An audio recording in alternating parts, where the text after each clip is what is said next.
Hey y'all, you guys haven't seen me in a while. I'm so sorry. I've been a busy bee, but I'm feeling a little better now. Still a little sick, but we're gonna do some geometry today. Today, this is the question: a sphere has a volume 288 pi.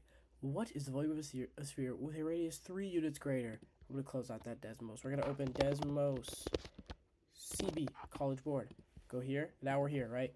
A sphere has a volume of this. We want to know how to get the radius of that. So the formula, which is written on your formula sheet, but I don't know it. I already have it memorized.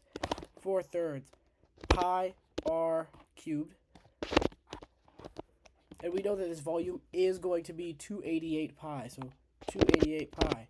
So we know our radius is 6. Great.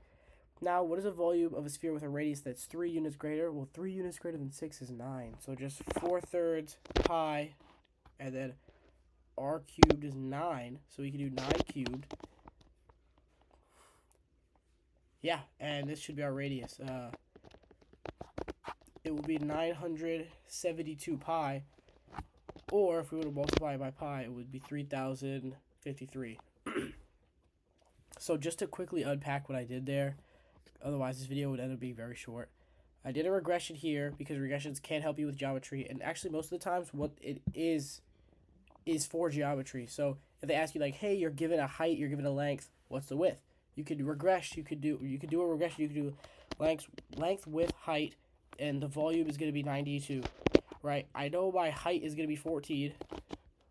Oh wait, 14. I know my length is 3.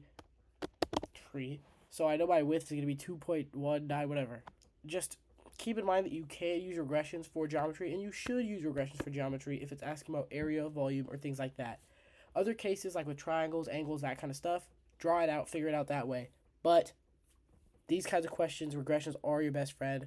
So use them. All right, go practice this. Bye.